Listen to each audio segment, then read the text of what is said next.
ni inkuru ikomeje kuvugisha abatari bake hano ku mbuga nkoranyambaga, ibinyamakuru bigiye bitandukanye ndetse no ku mateleviziyo agiye atandukanye ya hano mu gihugu cy'u Rwanda. Bose bari kuvuga kuri iyi nkuru.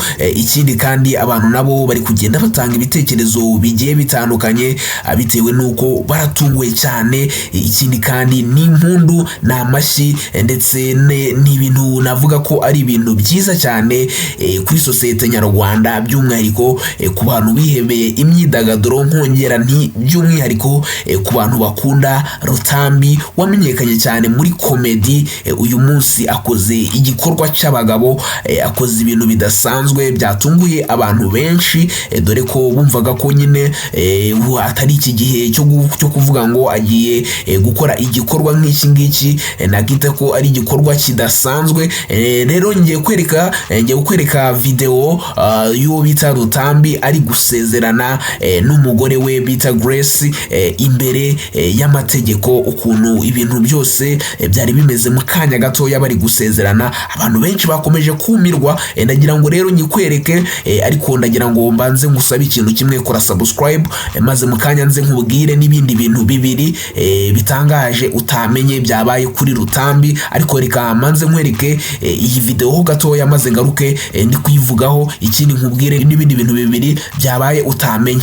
Nkuko bigaragara rero urabona ko Rutambi ari kumwe n'umugore we, bari kugenda bishimye bambaye neza pe, basa neza. Aho ni mu murenge, urabona ko bari bameze neza rwose. Wilson cyangwa se Rutambi ndetse na Grace bari kurahira rwose, ibintu byose bimeze neza. Ubona ko ariko iyo ugiye kureba amashusho ubona ko atari ibintu bakabirije cyane ngo bafate amavideo yo ku rwego rwo hejuru, ariko urabona ko ari ibintu byari bisa neza. Rero ikintu cya mbere nababwiye ngiye kubabwira nabwo ni ikintu gitangaje cyane, cyakomeje gutungura imbaga nyamwinshi.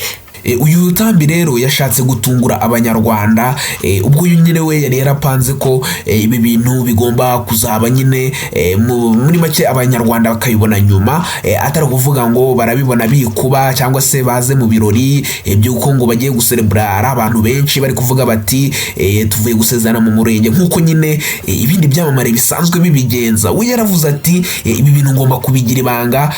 We yaje gutungurwa n'ikintu kimwe gusa cyaje kumutungura, ari nacyo cyatunguye imbaga nyamwinshi nubwo bamwe batagiye bakimenya. Nuko uyu Rutambi ntabwo yapanze kugira ngo ibintu bye bizahita bisohoka abantu babimenye cyangwa se baze basangire ngo kubera ngo basezeranye mu murenge, bitewe nuko ubukwe bwe bwegeranye cyane no gusezerana mu murenge. Yagiye arangije bavuye muri ibi birori nyine, arangije ahita ajya kuri Instagram. Ageze kuri Instagram asanga hari umuntu wafashe akavideo kose akangaka mwamaze kubona kadasa neza nababwiraga, asanga kakavideo bamaze kukageza ku mbuga nkoranyambaga, banamumentioninze. Arangije abona ko nta bundi buryo, ahita ashyiraho ya video, ahita ayishyiraho nyine, ahita avuga nta kundi, ahita ayishyira kuri story. Arangije ahita ayidownloadinga, ahita ayishyira no kuri post isanzwe. Ni ikintu nabo ubwe cyamutunguye, yumvaga ko nyine abikoze mu ibanga, yacunze nyine abantu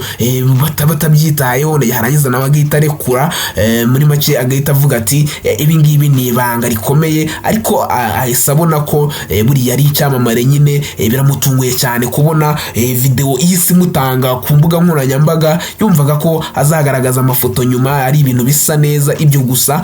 None rero ubu ngubu karabaye, bigiye ku mugaragaro. Ibinyamakuru bigiye bitandukanye nk'icyitwa mi.rw nacyo cyamaze kwandika, n'ibindi binyamakuru byinshi bigiye kugenda byandika bikibona iyi nkuru, bitewe nuko ni inkuru nziza, ni inkuru y'ibyishimo, ni inkuru itunguye abantu benshi. Nubwo Rutambi yashaka kubyihererana, ariko nyine nta muntu uhisha ikintu cyiza. Buri ikintu kibi nk'uburozi ushobora kubuhisha, ariko ntiwahisha, biragoye guhita ufata nka zahabu ngo uyihishe, kuko birangira ubwawe wivuyemo, cyangwa se uyibonye wese akabona ko ishashagirana, atari ibintu byo kuvuga ngo urayihisha nk'ukuntu wahisha uburozi.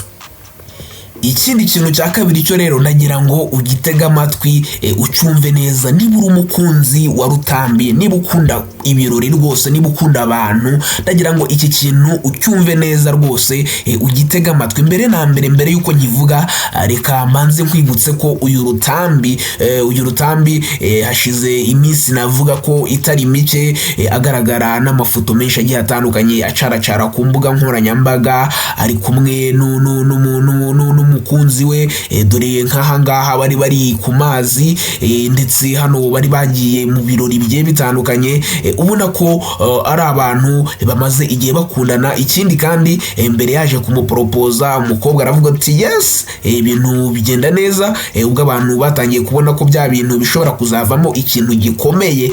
Hanyuma rero abantu ubu ngubu nibwo babonye ko bya bintu ari ibyanyabyo. Ikintu rero nashaka kugira ngo tuvugeho, nashaka kugira ngo nkwibutse ko wa muntu we, niba ukunda Rutambi, niba ukunda sinema nyarwanda, niba ukunda abantu, niba ukunda ibirori, ndagira ngo nkubwire ko ku itariki 13 z'ukwezi kwa 12 uyu mwaka turimo 2025, ndagira ngo niba ukunda ibirori utazabura muri ubu bukwe bw'uwo bita Grace na Wilson cyangwa se Grace na Rutambi, ndagira ngo ahantu ntuzahacikwe.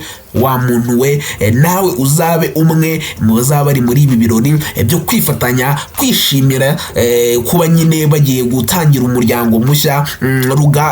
Rutambi twumvaga ko ari umusore w'ijeya, ari umukinnyi wa comedy cyangwa se filime, cyangwa se dore ko yagiye agaragara no mu ndirimbo zigiye zitandukanye, noneho tumubone agiye kuba umupapa, agiye kubyara, ibintu nyine biri ku rwego rwo hejuru, atari kuvuga ngo tuzajya tubona umuntu nyine gutyo gusa, tumubone ku mbuga nkoranyambaga ariko tudashobora no kujya kumusapotinga ngo tubane nawe, twishimane nawe, dore ko mu bukwe nyine bari ibintu byiza cyane, bari ibintu biryoshye, biba ambiance. Ntabwo ari ukuvuga ngo ni ibintu umuntu arakarira ngakabigira seriye, oya, mu bukwe ni ahantu ho kwishimira. Angira ngo mbararike rwose, niba mukunda Rutambi, ahangaha mutazahacikwa ku itariki 13 rwose, muzaze mwifatanye n'umuryango wa Grace ndetse na Wilson, maze ibirori bikomeze bigende neza kandi ubuzima bukomeze buryohe.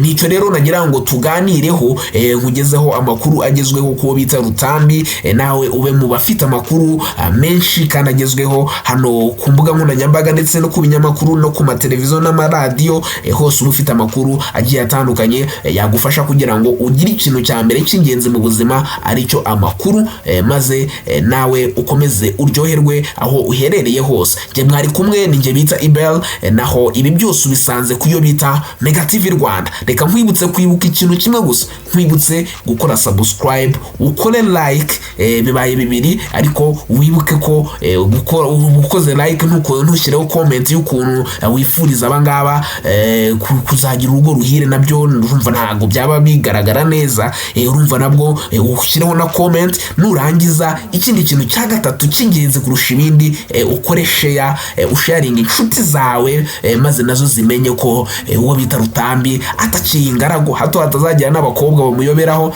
bazajye bamenya ko ari umugabo wubatse. Nakubwira iki rero, reka nkubwire ngo ibi byose bisanzwe kuri Mega TV Rwanda. Ciao, bye bye, naho ubutaha.